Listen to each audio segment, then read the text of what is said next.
আওয়ামী লীগ এবং তার দোসর জাতীয় পার্টিকে বাংলাদেশের রাজনীতিতে পুনর্বাসন করবার যারা দুঃস্বপ্ন দেখছে তাদেরকে আমরা পরিষ্কার বার্তা দিয়ে দিতে চাই, জুলাই বিপ্লবীরা বেঁচে থাকতে বাংলাদেশে আওয়ামী লীগ রাজনীতি করতে পারবে না এবং জাতীয় পার্টিরও বাংলাদেশে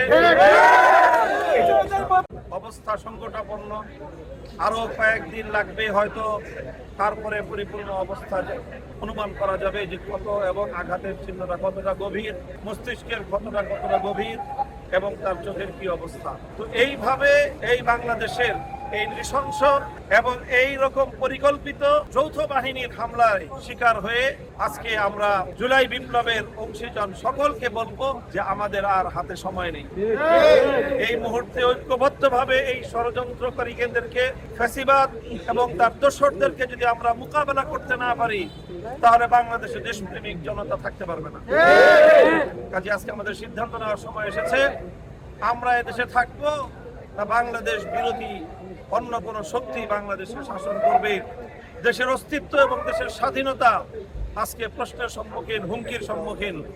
কাজে এই পরিস্থিতি থেকে যদি আমরা ঐক্যবদ্ধভাবে ইনশাআল্লাহ আবার যদি আমরা মোকাবেলা করতে নামি, ইনশাআল্লাহ ফ্যাসিবাদী স্বৈরাচারী শেখ হাসিনা যেভাবে দেশ ছেড়ে পালিয়ে যেতে বাধ্য হয়েছে তার দোসরদেরও মুখোশ উন্মোচিত হবে এবং তারাও ইনশাআল্লাহ জনতার এই ঐক্যবদ্ধ প্রতিরোধের মুখে তারাও পরাস্ত হবে।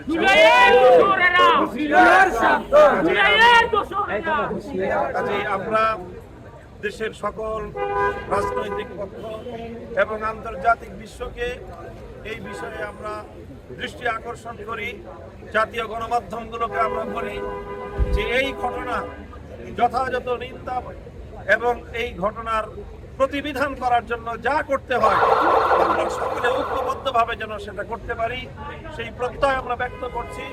ইনশাআল্লাহ আমরা রাতের মধ্যে, কালকের মধ্যে সকল রাজনৈতিক সংগঠনগুলোর নেতৃবৃন্দ আমরা ঐক্যবদ্ধভাবে আলাপ আলোচনার মাধ্যমে ইনশাআল্লাহ আমরা এর পরবর্তী যেভাবেই এর বিহিত করতে হয় আমরা সে পথেই অগ্রসর হব ইনশাআল্লাহ। সকলের কাছে, দেশবাসীর কাছে আমাদের ভাই জনাব নুরুল হক নূরের আরোগ্য কামনা করার জন্য আরোগ্য কামনা করে দোয়া প্রার্থনা করছি। আল্লাহ যেন তাকে সুস্থতা দান করেন এবং বড় ধরনের কোনো ক্ষতি যেন তার না হয়ে যায়। আল্লাহ রাব্বুল আলামিন তাকে অতি শীঘ্র দ্রুত সুস্থতা যেন দান করেন।